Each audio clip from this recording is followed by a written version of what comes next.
नमस्कार, स्वागत आप सभी का देश के सबसे भरोसेमंद चैनल डीडी न्यूज पर। आप देख रहे हैं न्यूज पंच। आपके साथ मैं हूं मुकुल शर्मा।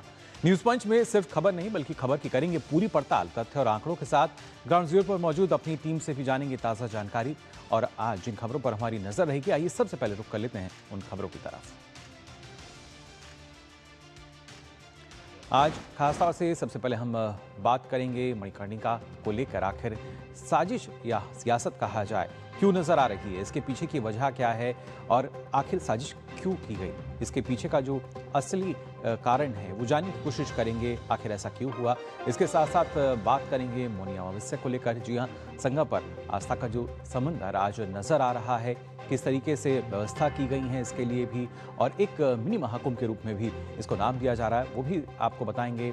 और साथ ही अंतर्राष्ट्रीय खबरों की अगर बात की जाए तो बात करेंगे कि आखिर कैसे अमेरिका और यूरोप में टेंशन जो है बढ़ती नजर आ रही है। दरअसल ना सिर्फ एक बार फिर से टैरिफ बम जो है वो फोड़ा गया है, बल्कि अब आमने सामने की जो स्थिति है वो यहाँ नजर आ रही है। जिस तरीके से 8 देशों पर अमेरिका द्वारा टैरिफ की घोषणा की गई है। इन तमाम खबरों पर विस्तार से नजर डालेंगे, लेकिन सबसे पहले आइए बात कर लेते हैं हमारी पहली खबर की। खासतौर से अगर बात की जाए किस तरीके से, क्योंकि उत्तर प्रदेश की धार्मिक नगरी कही जाने वाली वाराणसी में मणिकर्णिका घाट पर कराए जा रहे विकास कार्यों को लेकर सियासी बयानबाजी लगातार चल रही है। दरअसल घाट पर कराए जा रहे सौंदर्यीकरण और पुनर्विकास कार्यों को लेकर आपको बता दें, जो विवाद है उस समय शुरू हुआ था जब सोशल मीडिया पर कुछ तस्वीरें वायरल शुरू होने लगी थी। इन तस्वीरों में आपको बता दें, मंदिरों की जो प्रतिमाएं हैं वो घाट में खुले में बिखरी नजर आई थी।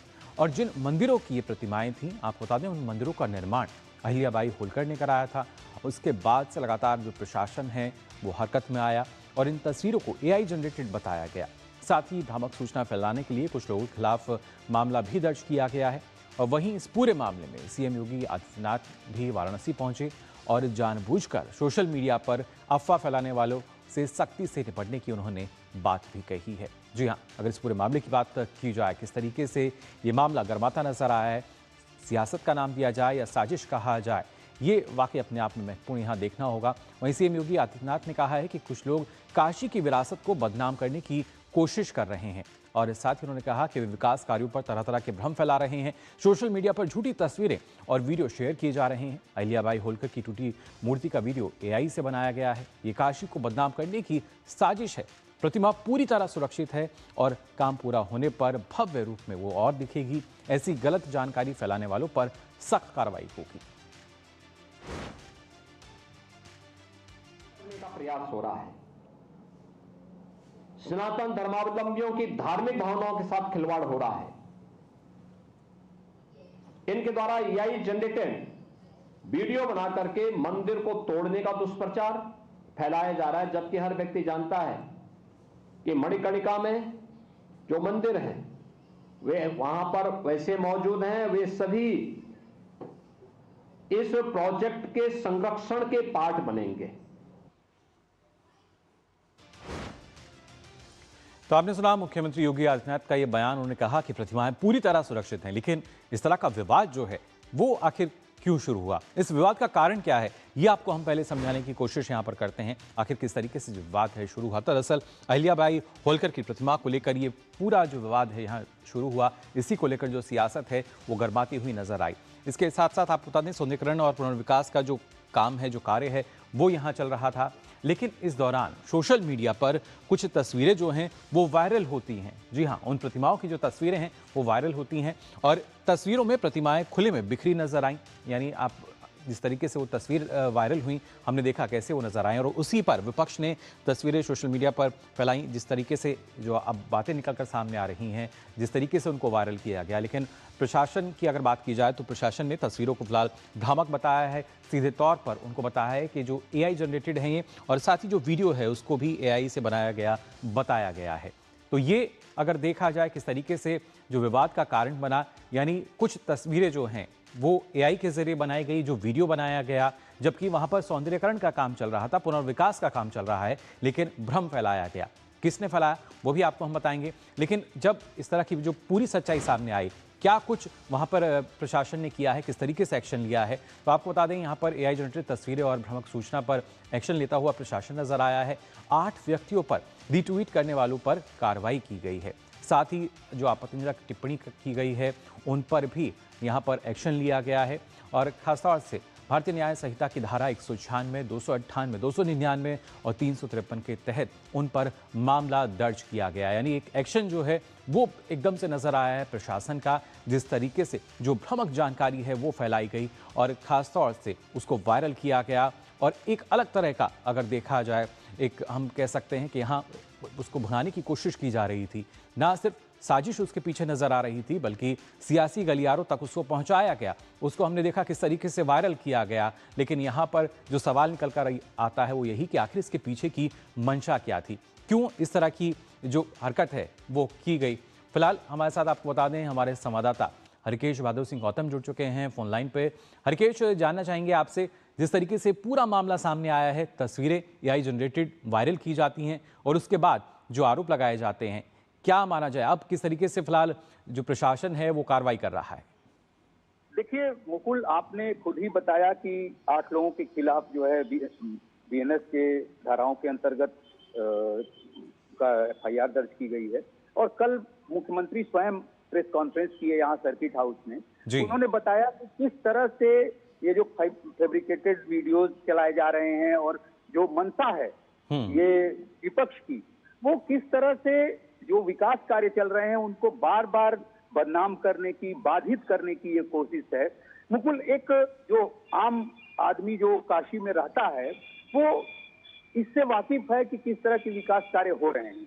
तो जब यहाँ लोगों से हमारी चर्चा हो रही है तो वो बार बार ये कह रहे हैं कि चूंकि मुख्यमंत्री ने कल बोला है, और उसी बात को मैं आपके माध्यम से लोगों को, दर्शकों को बताना चाहता हूं कि प्रधानमंत्री यहाँ से सांसद हैं और उन्होंने यहाँ पर 2 ऐसे घाट हैं जिनमें अंतिम संस्कार किया जाता है। जी बिल्कुल। उसमें एक हरिश्चंद्रा घाट है और दूसरा मणिकर्णिका घाट। अब चूंकि हरिश्चंद्रा घाट भी उतना ही महत्व का घाट है अंतिम संस्कार के लिए, और मणिकर्णिका घाट भी काफी महत्ता वाला घाट है, बड़ी मान्यता है काशी में अंतिम संस्कार करने के लिए। अब मणिकर्णिका घाट चूंकि हमारे बाबा विश्वनाथ से जुड़ा हुआ है, विष्णु भगवान से जुड़ा हुआ है, ऐसी मान्यताएं हैं। तो जब चूंकि लोग आते हैं अंतिम संस्कार करने के लिए, जब बाढ़ आती है, पानी चढ़ जाता है, तो गलियों में अंतिम संस्कार करना पड़ता है। उसी को देखते हुए सुविधाओं से युक्त करने के लिए हरिश्चंद्र घाट हो चाहे मणिकर्णिका घाट हो, उसको प्रधानमंत्री ने 2023 में पुनरुद्धार के लिए उसका शिलान्यास किया। अब जब विकास कार्य चल रहा है, इसी बीच चूंकि यह बाबा विश्वनाथ के जो गंगा द्वार का प्रवेश द्वार है, जो गंगा की तरफ से प्रवेश द्वार है, उसके ठीक बगल में मणिकर्णिका घाट है। और बाबा विश्वनाथ का जो गेट नंबर 4 है, वहां से चौक की दूरी मुश्किल से 500 मीटर है। चौक से उतर दाल मंडी एक जगह है, बीच में एक संकरा रास्ता था, जिसको मुख्यमंत्री ने भी कोट किया अपने प्रेस कॉन्फ्रेंस में कल। और मैं भी आपका ध्यान आकृष्ट कराना चाहूंगा, आपके माध्यम से दर्शकों को भी बताना चाहूंगा कि ये जो दाल मंडी में चौड़ीकरण का कार्य चल रहा है और वो लगभग 750 मीटर वो संकरा रास्ता रहा है, बड़ी मार्केट भी है पूर्वांचल की दाल मंडी। बिल्कुल हरिकेश, लेकिन आस्था की आड़ में इस तरह की साजिश करना सिर्फ सियासत के लिए?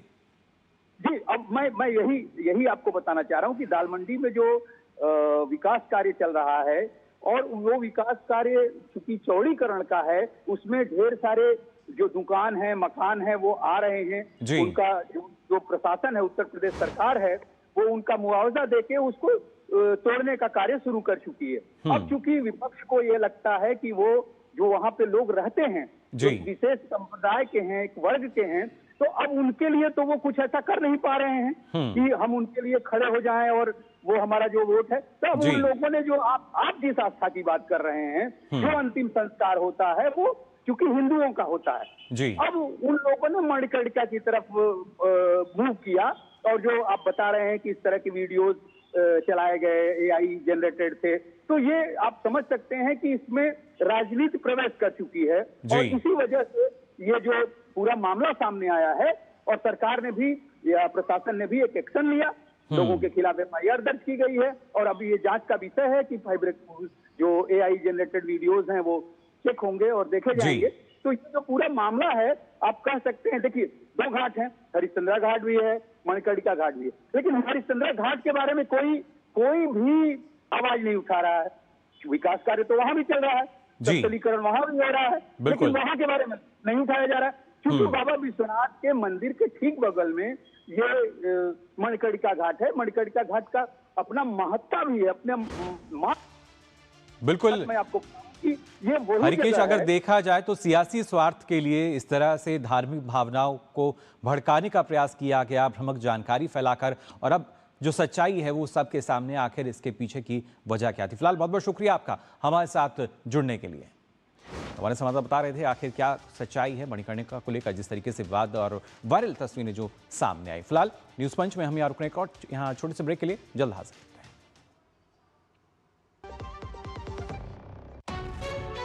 विभाग अनेक, कंप्लेंट बॉक्स 1। किसी भी सरकारी दफ्तर, विभाग या बैंक से जुड़ी शिकायत के लिए pgportal.gov.in पर जाएं, रजिस्टर करें, संबंधित विभाग चुनें, शिकायत दर्ज करें और ट्रैकिंग आईडी नोट करें। एसएमएस या ईमेल पर एक्नॉलेजमेंट पाएं और शिकायत का जवाब सीधे मंत्रालय से प्राप्त करें। अब तक 1 करोड़ 12 लाख से अधिक भारतीयों ने भरोसा जताया। सीपी ग्राम्स, आपकी हर शिकायत का हल।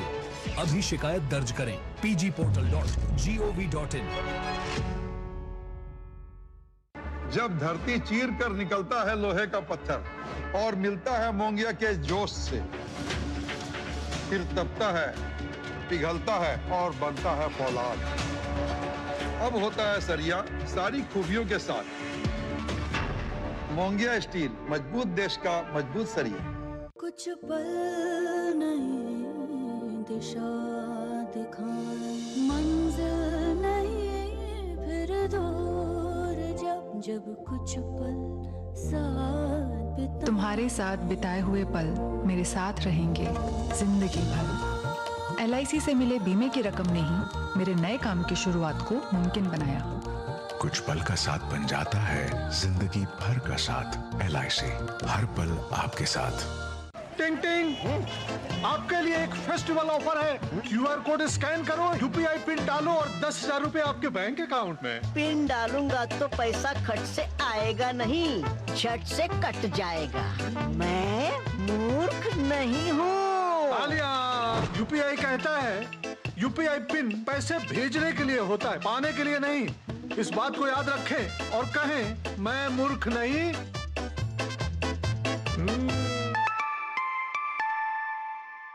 जाइए आप भी किसी का टेस्ट लीजिए। ब्रेक के बाद आप सभी का एक बार फिर स्वागत न्यूज पंच में। और आइए अब बात करते हैं आस्था के महासंगम की। जी हाँ, बात अगर करें मौनी अमावस्या की, आपको बता दें इसके पावन अवसर पर आज प्रयागराज, हरिद्वार, वाराणसी के घाटों पर लगभग कुछ इस तरह की तस्वीरें नजर आ रही हैं। घाटों पर आस्था का भव्य संगम जो है वो देखने को मिल रहा है। और आपको बता दें जनवरी के इस मौसम में भी जहाँ इतनी सर्दी है, करोड़ों श्रद्धालुओं ने गंगा में और संगम में पावन स्नान किया। इस बार की सबसे खास बात है आस्था का डिजिटल कवच।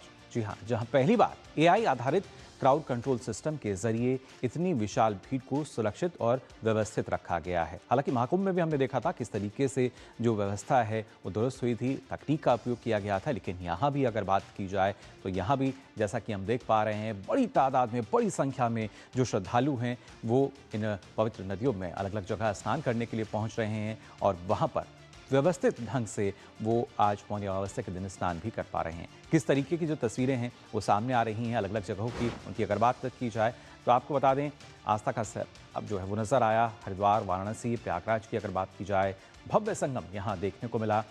हरिद्वार की अगर बात करें तो हर की पौड़ी पर जो हज़ारों श्रद्धालु हैं वो बढ़ते हुए नज़र आए। साथ ही अगर बात की जाए अलग अलग जगहों की तो वहाँ भी हम देख पा रहे हैं किस तरीके से हरिद्वार हो, वाराणसी हो, और इसके अलावा अब तक अगर देखा जाए तो लाखों की संख्या में जो श्रद्धालु हैं वो आस्था की डुबकी लगा चुके हैं। और ख़ास बात ये कि लगातार हम देख पा रहे हैं कैसे उत्तर भारत की अगर बात की जाए घने कोहरे की स्थिति बनी हुई है, लेकिन रात 12 बजे से ही जो स्नान है शुरू हो गया और लोग वहाँ पर आस्था की डुबकी लगाते हुए नज़र आ रहे हैं। यानी सर्दी के इस मौसम में भी जो आस्था है वो सर्दी पर भारी पड़ती हुई नजर आ रही है। और जिस तरह का आंकड़ा दिया गया था, बताया गया था, करीब 3 से 4 करोड़ लोग जो हैं अब यहाँ पर आस्था की डुबकी लगाते नजर आएंगे। लेकिन मौनी अमावस्या का जो महत्व है वो भी आपको हम बता देते हैं किस तरीके से, क्योंकि ये माना जाता है करीब 33 कोटि देवी देवता जो हैं वो संगम पर स्नान करने के लिए आते हैं, ऐसी मान्यता है।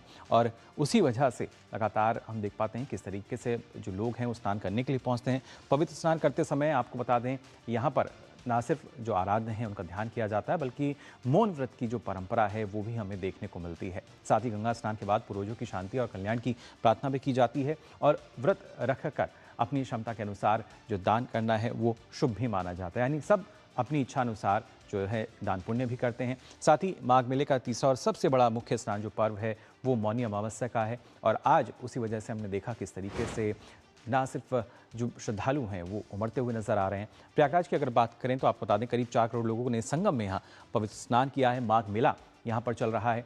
साथ ही इसके साथ साथ मेले में पहली बार AI आधारित क्राउड कंट्रोल का उपयोग किया जा रहा है, यानी कैसे सुव्यवस्थित ढंग से हर कोई वहाँ पर पहुँचे।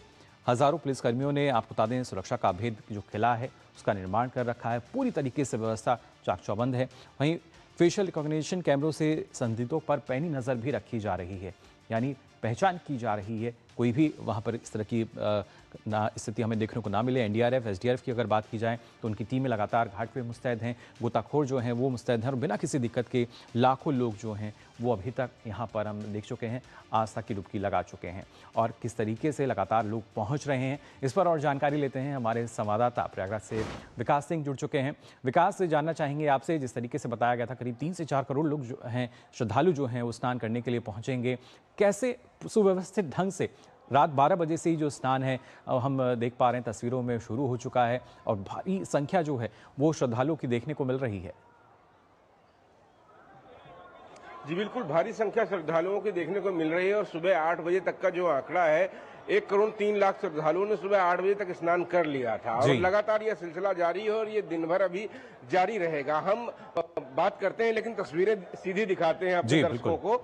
ये जो माघ मेले की मौनी अमावस्या की तस्वीरें हैं, ये माघ मेले में सबसे महत्वपूर्ण स्नान माना जाता है मौनी अमावस्या का। जैसा कि अभी आपने जिक्र किया कि समस्त देवी देवता आज संगम तट पे आते हैं, स्नान करते हैं, ये हमारी मान्यता है। और ऐसे में ये जो संगम का जल होता है ये अमृत समान हो जाता है। तो यहाँ पर लोग आस्था की डुबकी लगाते हैं, अमृत तत्व को प्राप्त करते हैं। खास तौर से जो कल्पना की गई है हमारे सनातन में मोक्ष प्राप्ति की, समस्त पापों से मुक्ति की, ये यहाँ पर प्राप्त होती है मौनी अमावस्या को यहाँ पर स्नान करने से। और इसी के तहत हम देख रहे हैं अपनी सनातन परंपरा के उद्भव को, किस तरीके से यहाँ पर श्रद्धालु आए हुए हैं, आस्था का जन सैलाब उमड़ा हुआ है और ये लोग लगातार आस्था की डुबकी लगा रहे हैं। न ठंड, न कोहरा, न धुंध, ये लोग तो बस यही है आस्था जो लगातार स्नान कर रही है। और ये जो सबसे बड़ी बात जो आपने कही, मेला प्रशासन के द्वारा इतनी बड़ी भीड़ को मैनेजमेंट करने के लिए एक विशेष प्लान बनाया गया था। लगभग 10,000 से ज्यादा सुरक्षा कर्मी लगाए गए हैं।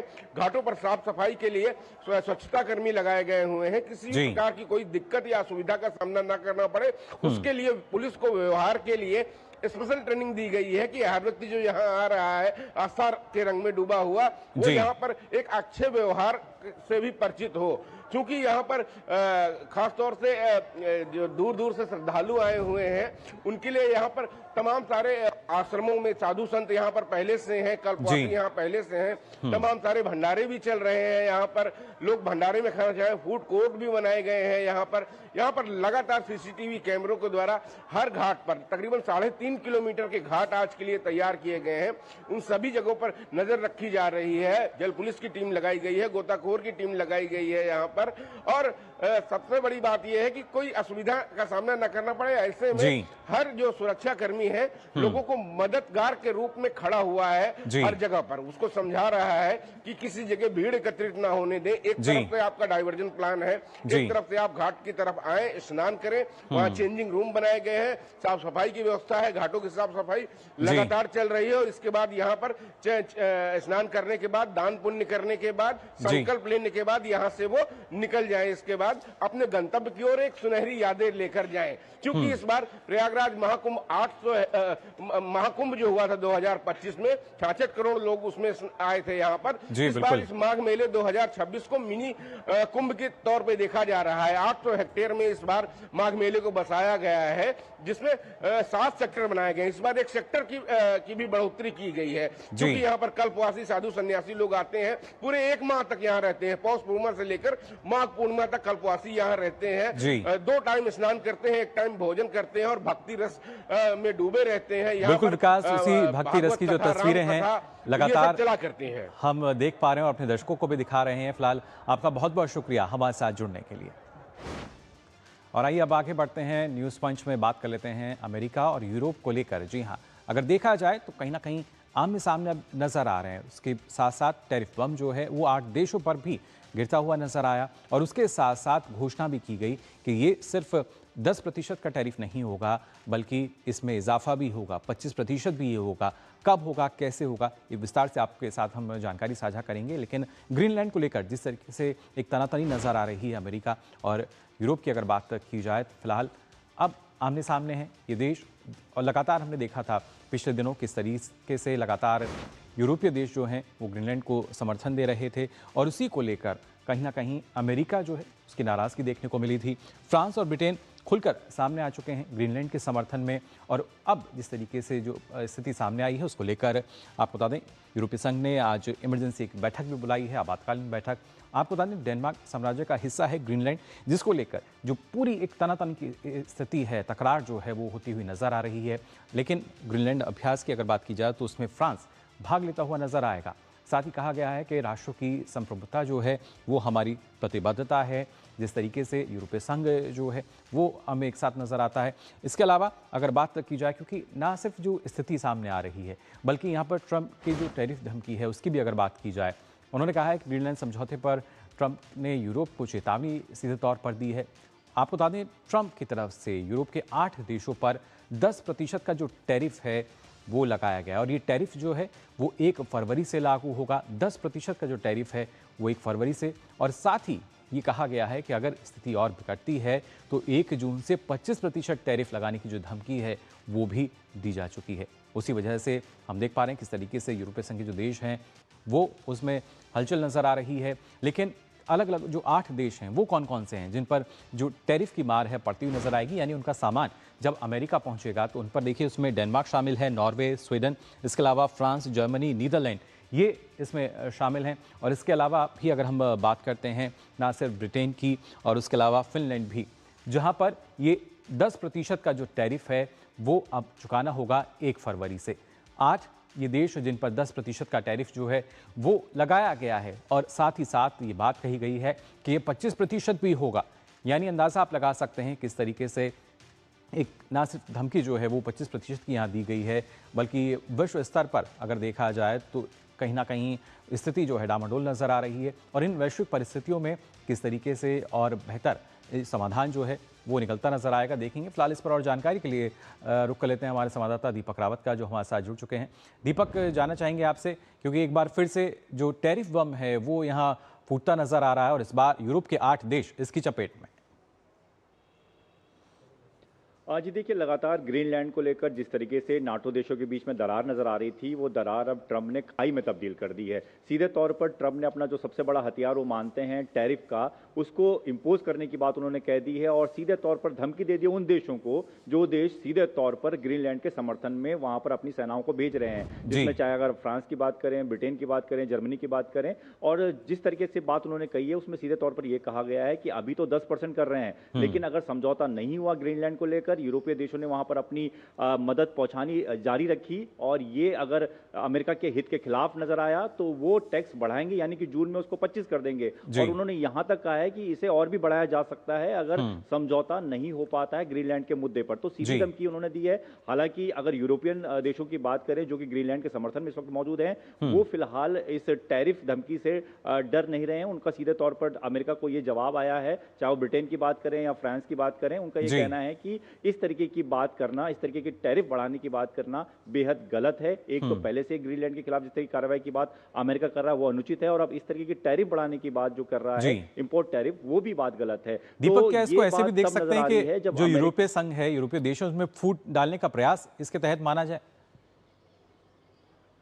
जी बिल्कुल, इसीलिए मैंने पहले कहा कि पहले जो दरार नजर आ रही थी वो खाई में तब्दील होती नजर आ रही है, और लगातार यही कोशिश जो है नाटो देश कर रहे हैं। बातचीत का भी दौर जारी है। डेनमार्क और ग्रीनलैंड के जो अधिकारी हैं वो व्हाइट हाउस गए थे बातचीत करने के लिए, एक दौर दो तौर की बातचीत हुई भी, लेकिन वो बातचीत जो है वो बेनतीजा रही। उसमें सीधे तौर पर अमेरिका ने कहा है कि जिस तरीके की जो जानकारी उन्हें मिल रही है कि चीन और रूस जो है वो कब्जाने की कोशिश करें ग्रीनलैंड को। हालांकि डेनमार्क साफ कह चुका है कि पिछले कई सालों में ग्रीनलैंड के आसपास न रूस का और ना ही चीन का कोई युद्धपोत नजर आया है, तो इस तरीके डरने की तो कोई बात ही नहीं है। लेकिन अमेरिका चाहता है कि जो golden dome missile defence system जो तैयार करना चाहता है ग्रीनलैंड में, वो तभी तैयार हो पाएगा जब उसके कब्जे में ग्रीनलैंड होगा। और ये वजह है कि ट्रंप जो है इस बात से पीछे हटने को बिल्कुल तैयार नहीं है। उन्होंने सीधे तौर पर उन देशों को धमकी दी है जो देश लगातार अपनी सेनाओं की टुकड़ी वहां पर भेज रहे थे, और सीधे तौर पर मैसेज यही है कि या तो आप वो पीछे चले जाएं, ग्रीनलैंड पर कब्जाने की जो कोशिश अमेरिका कर रहा है उसके बीच में ना आए, अगर आएंगे तो टैरिफ से उनको जूझना पड़ेगा। बिल्कुल दीपक, लेकिन क्या टैरिफ जो है इसके चलते हम कह सकते हैं कि बातचीत का एक नया दौर भी क्या है देखने को मिलेगा? क्या इस तरह की भी संभावना है अभी? अभी हाल ही में अमेरिका के जो खास दूतावास हैं उनका एक बयान आया है, उनका सीधे तौर पर यह कहना है कि कूटनीतिक तरीके से भी इस पर बातचीत होगी। यानी कि उनकी बात ये कही जा रही है कि अमेरिका का जो एक डेलीगेशन है वो शायद आने वाले समय, अभी तक उस पर पुख्ता तौर पर कुछ नहीं कहा जा सकता, लेकिन आने वाले समय में ग्रीनलैंड पर जाकर उनसे बातचीत करेगा, बाकी नाटो देशों से भी बातचीत कर सकता है कि ये जो आप कर रहे हैं वो गलत है। और अमेरिका जो कह रहा है, अमेरिका अपनी बात को सच साबित करने की कोशिश करेगा कि किस तरीके से रूस और चीन एक तरीके से ग्रीनलैंड को टारगेट कर रहे हैं, जो अमेरिका के लिए बहुत खतरा हो सकता है। तो बातचीत का दौर तो चल ही रहा है, लेकिन ट्रंप ने जिस तरीके से टैरिफ बढ़ाने की बात कही है उससे यह बात भी समझना होगा कि ट्रंप किसी भी बात को लेकर पीछे हटने को तैयार नहीं है। उनको यह पता है कि जबकि बड़े बड़े जो देश हैं जो नाटो में हैं वो एक तरीके से ग्रीनलैंड के पूरे तौर पर समर्थन में है, वो अकेले हैं जो कि ग्रीनलैंड पर कब्जे वाली बात को लेकर बात कर रहे हैं। लेकिन उसके बावजूद भी अगर ट्रंप ये कह रहे हैं कि वो पीछे हटने को तैयार नहीं और टैरिफ बढ़ाएंगे, जब अगर ये लोग पीछे नहीं हटे तो आप समझ सकते हैं कि ट्रंप ने ये ठान लिया है कि ग्रीनलैंड को कब्जाना है, वहां पर अपनी चीजों को स्थापित करना है, चाहे कुछ भी हो जाए। बिल्कुल दीपक, लेकिन क्या टैरिफ की वजह से हम ये मान सकते हैं जो ट्रंप है उनकी अपनी भी एक फजीयत होती हुई नजर आती है? ना सिर्फ जो दूसरे देश हैं वो तो इसका विरोध कर ही रहे हैं, बल्कि अमेरिका में भी हमने देखा इसका किस तरीके से कई राजनयिक विरोध करते हुए नजर आए हैं।